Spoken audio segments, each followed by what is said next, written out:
Vamos lá. Bom dia para todo mundo, né? Eu fui conselheira do CARF por 10 anos, fui vice-presidente lá, o Monfardini estava lá, né? Saí no começo do ano, em fevereiro, do CARF. Só para a gente contextualizar a inteligência artificial, por que ela surgiu no CARF, né? Que contexto foi, né? O CARF é um tribunal, né? Uma espécie de tribunal administrativo que julga recursos, né? Que são recursos que são originados, a maior parte, por auto de infração, né? Então vai cobrar imposto de renda, CSL, PIS, COFINS, né? Tributos federais. A Receita Federal faz um auto, tem uma defesa, quem julga é DRJ, primeira instância, né, que é dentro da Receita. Se há um recurso, ele vai ao CARF. Então, o CARF julga recursos, né, que originados, a maior parte, por auto de infração ou compensação, né, federal. Bom, em 2015, houve uma operação da Polícia Federal, Operação Zelotes, e ela identificou algumas pessoas que estavam atuando de forma ilegítima dentro do CARF. Isso, de alguma forma, startou diversas manifestações, MPF, teve diversas manifestações, enfim, não vamos entrar no detalhe, mas naquele momento o TCU elaborou um relatório com recomendações de governança para o CARF, né?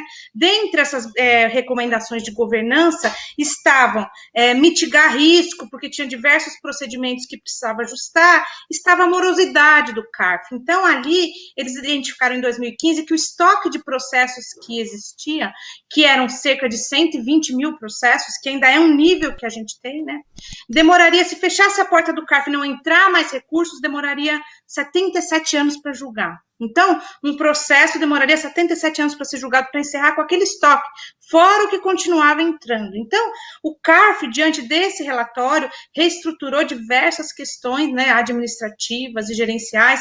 Hoje, inclusive, ele tem ISO 9001, foi aprovado mais de um ano, certificado, para os principais processos, né, inclusive julgar recursos.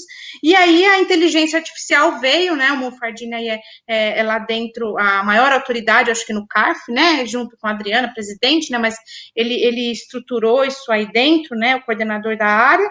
E a gente tem um contexto também de compliance de lá para cá, tanto da Receita quanto do próprio governo. Então, a Receita Federal hoje, antes de autuar a pessoa física, por exemplo, ela intima a pessoa física, porque o maior número de processos, não o valor, né? A gente está falando de processos que envolvem até mais de 500 bilhões estão no CARF, né?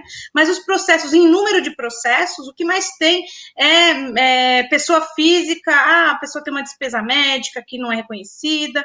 Então, a Receita criou meios de compliance para isso já não gerar contencioso.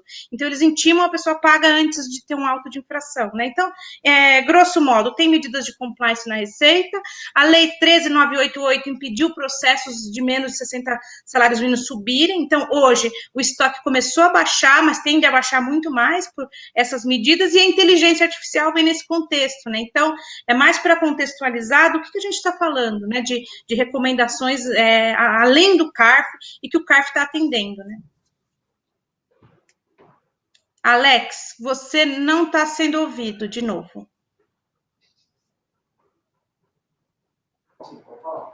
Acho que foi. Agora... Acho que estão, né?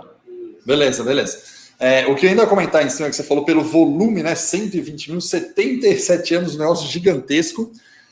A Receita também teve uma estratégia, né? De focar em processos maiores, né? Que tem uma arrecadação maior para a União, e tentar deixar esses menores, né? Para que seja feito uso de tecnologia, para que seja mais rápido, né? Porque, logicamente, 85% do volume são processos que não são tão grandes, né? Que não representam tanto para arrecadação. Até a gente pode usar aquela curva clássica de ABC de Pareto, dá para aplicar tranquilamente nos processos aqui. E que vai parar de entrar agora, né? Que vai parar de entrar. Exatamente.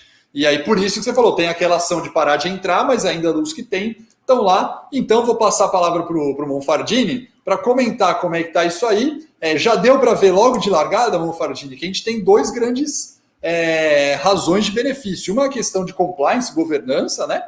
Até pela Operação Zelotes. E o segundo, que é a questão de tempo, né? De celeridade dos processos. O que mais que você pode contar e como que estamos avançando aí no CARF com isso? Vocês me ouvem? Sim. Boa tarde a todo mundo. Boa tarde, Alex. Agradeço aí a oportunidade de a gente falar um pouco sobre o CARF, né? Cumprimento aí a Cristiane, o Rogério, a Amélia também. A Cristiane já fez a introdução acerca do fluxo do recurso, né, como é que funciona o CARF, né, como é que chega os processos no CARF. Né. O CARF hoje tem um desafio de gestão bem grande, né, ou seja, nós tivemos, na verdade, até 2018, um pico de processos, até 123 mil processos, esse pico chegou em 2018, de 2018 para cá já começou a cair, já tem caído com diversas ações de gestão, né. Entre essas ações de gestão, uma delas é esse projeto de inteligência artificial, né. E esse projeto, ele visa a gente fazer ações preparatórias para o julgamento. Né? Então, depois houve uma redução. Hoje, eu já posso dizer para vocês que deve sair já nos dados abertos do CARF esse mês, a gente vai chegar a quase 100 mil processos, então já houve uma redução de 23 mil processos de 2018 para cá. O próximo dados abertos já vai mostrar isso. Essa ação ainda não é fruto da redução do 60 salário mínimo, mas já vai começar a impactar, porque a Receita já para de enviar processos acima de 60 salários mínimos para cá, então isso também vai acelerar a redução de estoque do CARF, que é uma boa notícia, né, da celeridade para o contribuinte, ele tem uma resposta rápida do que ele está querendo, né. E sobre o projeto, assim, ele foi iniciado em 2018, né, o objetivo inicial dele foi a formação de lotes. Então, qual que é o objetivo? A gente pega os processos do CARF, agrupa conforme semelhança temática, né, e semelhança de alegação, ou seja, o que o contribuinte está alegando ali, pega esses processos, agrupa, faz uma classificação com eles com inteligência artificial, passa para um especialista analisar, fazer uma verificada se é aquilo mesmo, se aquilo ali dá um repetitivo ou não, e encaminha para o julgamento. E isso é um processo de reaprendizagem que a máquina aprende as alegações. Né? Então, ela vai, aprende e começa a classificar corretamente. E a gente saiu de um acervo de processos onde a gente tinha 10% dos processos classificados, para hoje um acervo com 75% dos processos classificados. Então, o acervo do CARF hoje, desses 100 mil processos, 75% já está classificado, já tem pelo menos uma alegação ali, ou por máquina ou até por algum especialista que depois da máquina passou para dar uma olhada. Né? Então, assim, isso trouxe um ganho gigantesco. Então, assim, em 2019, nós temos casos de processos com ganho de 1000%. Então, julgava um processo, saiu 11, só por semelhança de alegação. Então, isso aí deu uma celeridade grande no processo. E, Monferdinho, isso que eu queria, para deixar bem claro para o pessoal que está com a gente aqui assistindo, esse fato de juntar, né, que você chamou de lote, de juntar os processos, por que ele ganha celeridade? Porque na hora de julgar você está com a cabeça com todas as informações, porque dá um pouco de detalhe por que ganhou celeridade ter juntado esse lote. Tá. Tem dois tipos de ganho. Um dos ganhos a gente chama de repetitivo. O processo ele é tão igual, que você pode julgar pegar aquele resultado e aplicar nos outros. Esse é o repetitivo. No caso de semelhança temática, eles são iguais, mas não são quase que idênticos.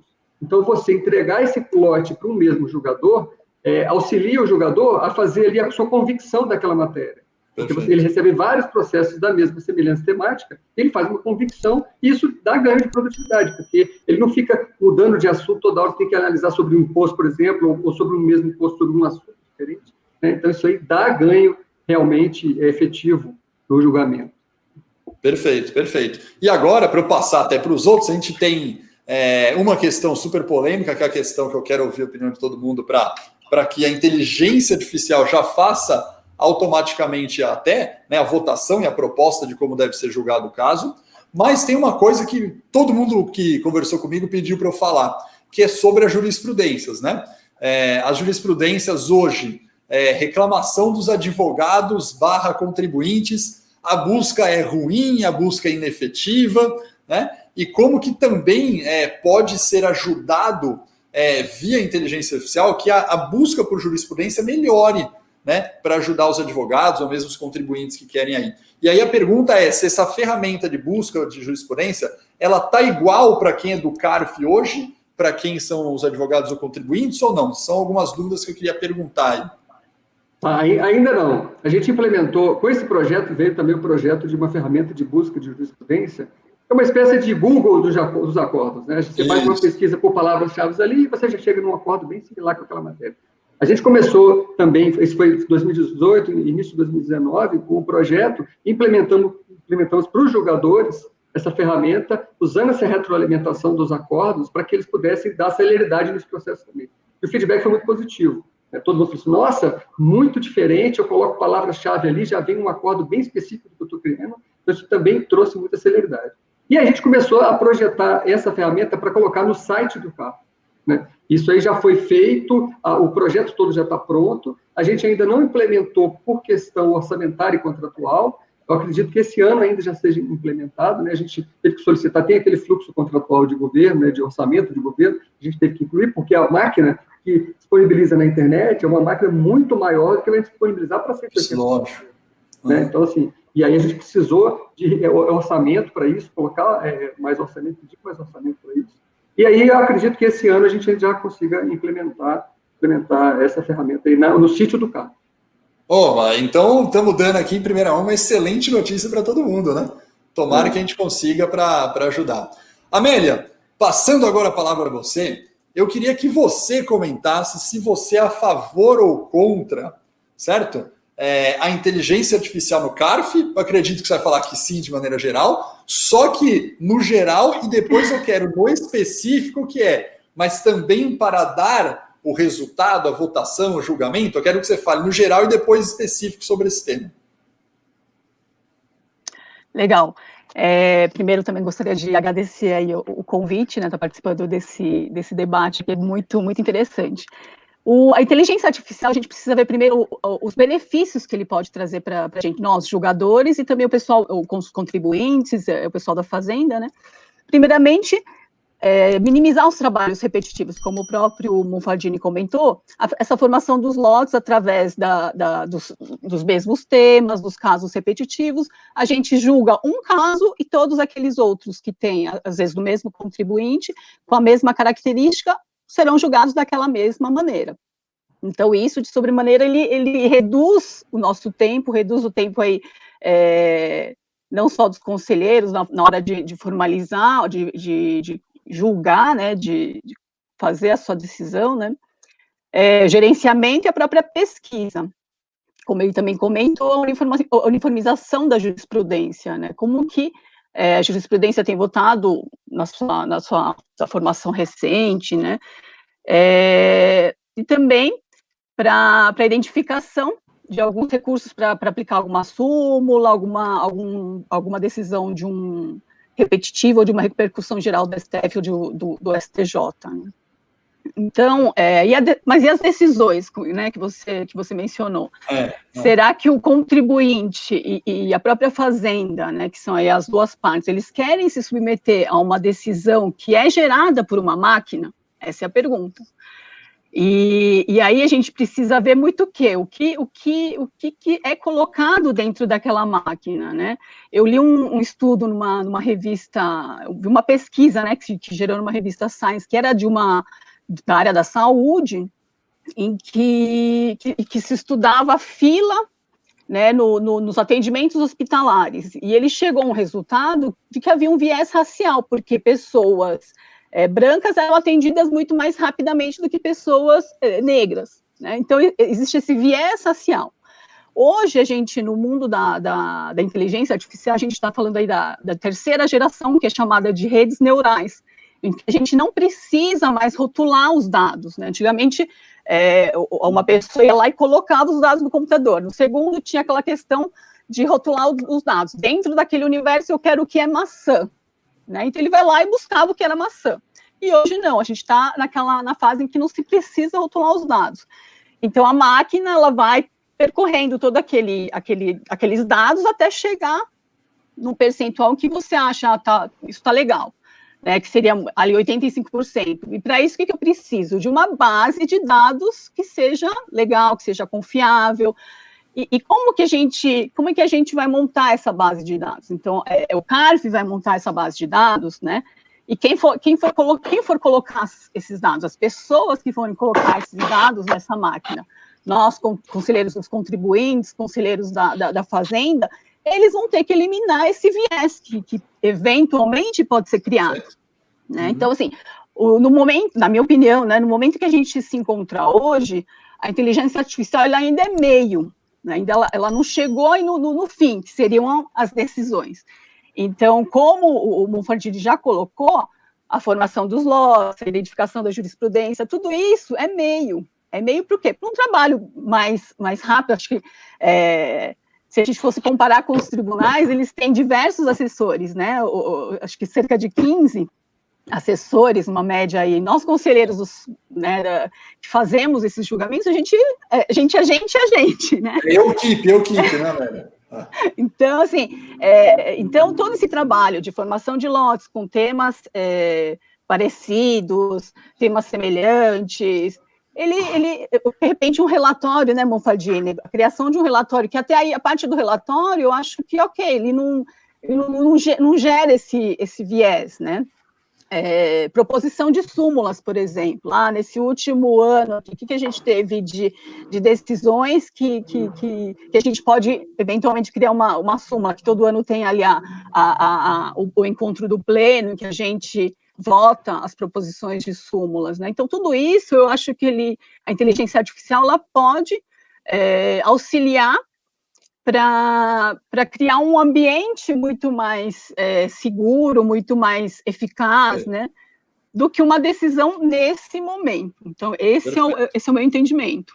Perfeito. Rogério, vou pegar as palavras da Amélia ali, você também acha que é meio a inteligência artificial e não o fim ainda, ou você já acha que está no fim e pode julgar o caso e decidir e tomar a decisão? Bom, antes de tudo, eu agradeço a oportunidade e o convite ao Alex, aí, em nome da Live University. Opa, eu dou aqui o meu alô e minhas boas-vindas a Cristiane, a Cris, Monfaldini e Amélia, meus colegas, né, de CARF. A Cris é ex-CARF, mas sempre CARF, né? Eu acho que, para alguns, o uso da tecnologia ele causa ainda um espanto, né? A gente tem uma evolução aí. Por exemplo, eu sou de 76, né? Então minha geração ainda não está muito acostumada. A internet que veio ali em 1992, né? Então a gente ainda tem que se adaptar bastante. Mas para outros, e aí eu me filio, para mim é indissociável, né? Ao novo futuro e à nova era das coisas, né? Então, eu acho que a gente tem um papel muito relevante e a gente está vivendo um momento de grandes decisões, né? E a gente tem que contribuir para o governo e a gente tem um dever de ajudar o país a voltar no rumo do crescimento, né? Então, eu acho que a gente está no caminho certo. Eu me recordo, para quem não se lembra, só vou recordar um pouquinho, lá em 2016... se a gente voltar um pouquinho, 4 anos atrás, a Controladoria Geral da União e o TCU, eles aferiram que para o acervo total de processos do CARF, à época, eu me lembro, acho que era 119 mil processos, que totalizavam 613 bilhões de reais à época, eu me lembro, a gente demoraria 77 anos para julgar esse processo, né? Então, aí eu parabenizo a gestão da doutora Adriana e de toda a equipe, né? Eu entendo que isso veio para ficar, eu acho que a gente está aperfeiçoando, eu vejo um grande avanço, a gente ganhou muito com essa metodologia em ganhos de eficiência, e eu, no papel de conselheiro, eu faço o meu testemunho que esse ganho de eficiência, esse ganho de celeridade que é bom para o contribuinte, é bom para o Estado, ele faz com que a gente tenha mais tempo para ter decisões mais técnicas, mais equilibradas do ponto de vista de análise de fato, de precedentes relevantes. Então, eu acho um grande avanço e é espantoso como a gente avançou em produtividade. Então, esse é o fim. Você respondeu bem aí a questão sobre todo o benefício que está. Agora, não vale explicar, porque eu quero ser polêmico, inclusive com a Cris também, certo? Polêmico. Então, é palavra 1 e 2. O pessoal fala que eu sou muito CARF, eu vou falar. Tem que falar. Eu quero polêmico, Rogério. Você só vale responder sim ou não, tá bom? Você é a favor de automatizar 100% da decisão para inteligência artificial, sim ou não? Não vale explicar mais, só vale falar sim ou não. 100% não. Não. Quantos por cento? dependendo do volume de processos, eu acho que isso aí deve conseguir alcançar uns 95% deles. 5%, eu acho que ainda não, a gente não está preparado para isso. O que é uma grande questão. Deixa eu explicar essa lógica do Rogério, que é super importante, a gente passa para o Manfredini e para a Cris. A lógica é que também, né, Manfredini, deixa eu abrir para você aí, Manfredini, novamente. Hoje, nesses lotes, né, está agrupando em lotes. Mas tem processos que são mais complexos e outros que são mais simples, né? Acredito que tem uma separação disso na hora que começar a implementar decisões, que tem alguns que é mais seguro, né, já dá um parecer mais forte, para outros ainda vai ficar difícil, porque ele é um novo, isso talvez não chegue, né, isso já está acontecendo ou não, para eu passar para a Cris depois a opinião dela?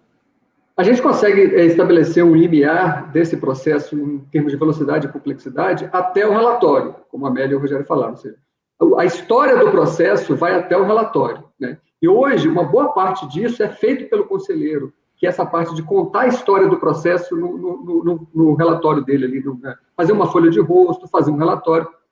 O voto em si, a parte do voto, ele é o estabelecimento da convicção do julgador, né? Com base nesses elementos todos que vieram no processo, que o julgador raciocinou em cima do processo, né? E esse raciocínio, ele é uma lógica argumentativa, e ela é complexa, essa lógica argumentativa, ela é complexa, ela não é simples. E ela depende de toda essa história do processo. É importante a gente fazer esse limiar, que a velocidade de implementação dessas tecnologias, ela vai ser rápida até o relatório.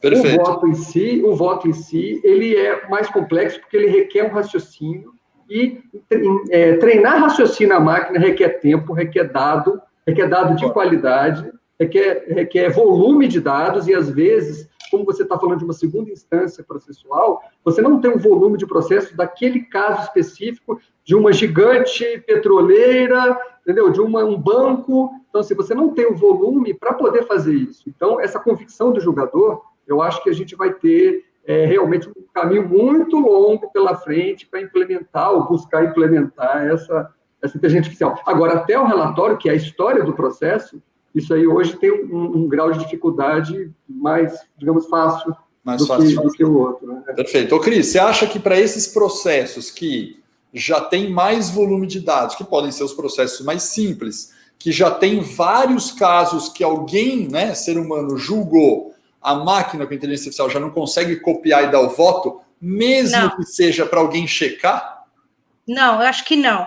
A gente tem, inclusive, agora vou ser bem crítica, né? Eu fiz aquela introdução, eu acho que a gente tem que usar, sim, a inteligência, acho que o CARF tem ganhos, né? Mas, assim, mesmo esses mais simples, Alex, por exemplo, a gente recebe lote que é de súmula. Vamos aplicar uma súmula que seja simples, porque tem súmulas que estão simples, tem súmulas que não, né? Mesmo esses lotes, eventualmente acontece do advogado chegar na hora sustentar, olha, o meu caso não é dessa matéria que está no repetitivo. Então, existem erros, número 1, nos mais simples.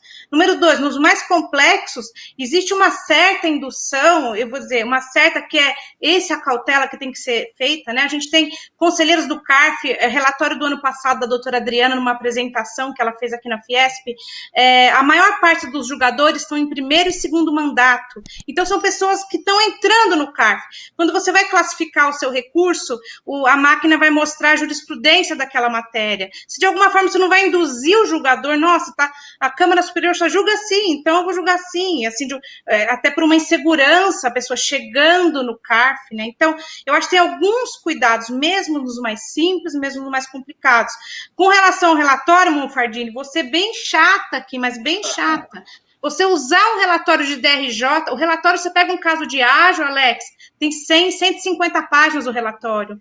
Você lê ele e você interpreta ele para você relatar. Então, eu, quando na Câmara Superior ia relatar, aquele recorte que eu fazia, porque é impossível no relatório você colocar 150 páginas de auto de infração, você vai colocar o que você julga que é o mais importante. Se a máquina fizer esse recorte, de alguma forma, ela vai estar induzindo mesmo no relatório, entende? Então, eu tenho críticas, e isso tem que ter muito cuidado. Aí eu acho que é muito importante o julgador experiente, o julgador cauteloso, né? Mesmo usando, não estou dizendo para não usar essas ferramentas, mas e o advogado, né? Quando for acompanhar o caso, inclusive para se municiar dessas informações para saber se atuar ali no momento do julgamento, né? Que esperamos seja presencial ano que vem, Alex. Pelo amor de Deus. Esperamos. Agora, Cris, eu também quero polemizar pelo seguinte: é legal a gente falar de percentual, né?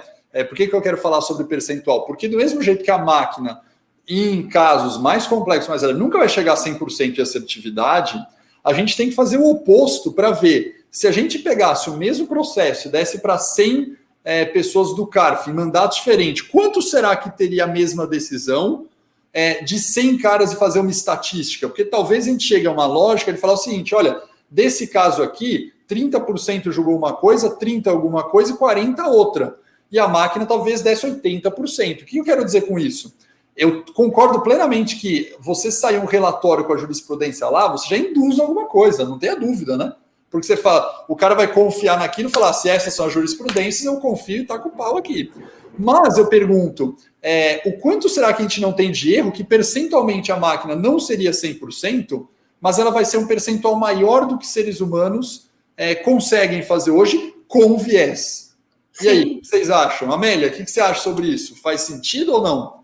Eu acho que faz sentido, porém, sempre a parte humana, eu acho que ela tem que ser levada em conta. Eu acho que até um determinado momento, a utilização da ferramenta, ela pode ser utilizada e ela deve ser utilizada, implementada aí rapidamente, porém, ela não escapa à decisão da pessoa humana, né, do conselheiro ali no caso, né, porque que nem a Cris mesmo mencionou, um caso de ágio, por exemplo, em que pese a gente saber que é ágio interno, é ágio XYZ, por mais que a jurisprudência vá num determinado sentido, às vezes tem fatos daquele determinado caso que, infelizmente, a máquina não vai conseguir fazer essa diferenciação.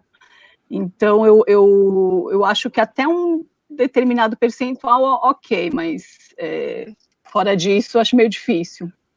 Porque a Cris comentou, Cris, você comentou sobre o relatório que tem aqueles 150 páginas, que hoje não necessariamente veio da máquina e que a gente pode colocar, entre aspas, essa responsabilidade em quem está copiando e colando o processo inteiro ali, né? Ao invés de fazer um resumo, colocar só os itens, quanto que a gente não vê, eu vou ser crítico também, como você foi, quanto a gente não vê de cara que quer ser prático ou encher linguiça ao mesmo tempo? O cara pega, um quer ser prático, pego tudo, colo aqui, resolvo minha vida, e o outro cara, não, eu quero encher linguiça, eu quero deixar para mostrar que é robusto, né?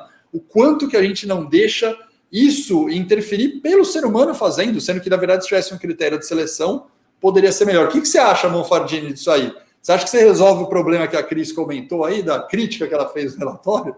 Eu acho que esse problema ele existe independente da inteligência artificial, ou seja, na prática, o fluxo do processo hoje ele tem que tratar isso. Então, se o contribuinte entendeu que ele foi prejudicado ali de alguma forma no julgamento de uma turma ordinária do CARF, ele tem que recorrer à Câmara Superior, e a Câmara Superior tem que analisar isso aí. Então, assim, a gente tem que realmente ter a preocupação com isso, como ela falou, tanto a máquina auxiliando o julgador, quanto o próprio julgador por si só. O fluxo do processo tem que tratar isso. A gente não pode deixar, eventualmente, quem está recorrendo, esguarnecido a receber um julgamento, digamos, que não seja condizente com os elementos que ele apresentou ali, e, ponto final, né, não pode ser assim. Então, assim, perfeito. O fluxo do processo tem que tratar isso, esse processo tem que estar com os períodos. Perfeito. Ô, Monfardini, a gente está batendo papo lá no back-office, você comentou que tem uma equipe, é super legal as pessoas saberem isso, né? Que existe uma equipe de especialistas de negócio e uma equipe do pessoal técnico de algoritmo, né, que vai conhecer de tecnologia, de algoritmo, de machine learning, inteligência artificial, em Python, em R, e esses dois grupos coexistem, né, trabalhando em conjunto hoje para essa questão de lote e para avançar. A minha pergunta para você em cima disso é o que o CARF está prevendo para o futuro, né, de 2021, 2022, se esse time vai aumentar, se vai aumentar servidor, se vai aumentar o trabalho de dados, o que vocês estão vendo para o futuro e até onde vocês pretendem chegar para os próximos 2 anos aí? Tá, como você falou, essa é uma equipe, né, uma equipe que trabalha, uma equipe mista, não dá para fazer, não tem uma pessoa, qualquer pessoa que seja que tenha as capacidades todas para isso, então a gente tem ex-julgadores, tem pessoas que vêm da área de tecnologia, com experiência nisso, né?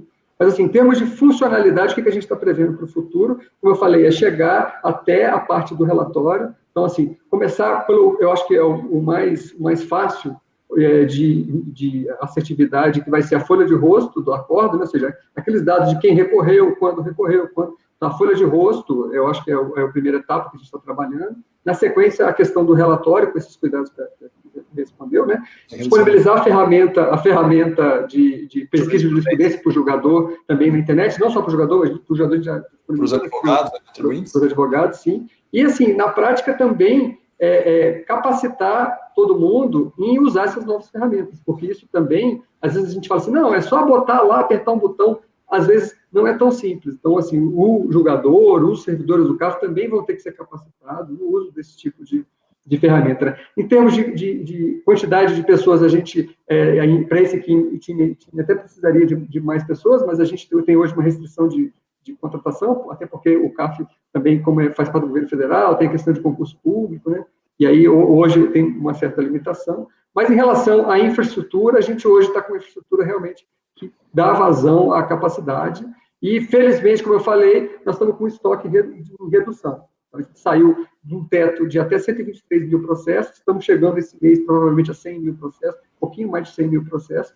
E nesse ritmo a gente acha que em breve vamos estar entrando aí numa velocidade, digamos, de cruzeiro, aí para poder sair desse cenário que a gente entrou de volume de processo que entrava era maior do que saía. Hoje, infelizmente, o volume de processo que sai do CAF é bem maior do que o volume de processo que entra no CAF. Isso aí para a gente deu uma perspectiva muito boa de trabalhar no CAF.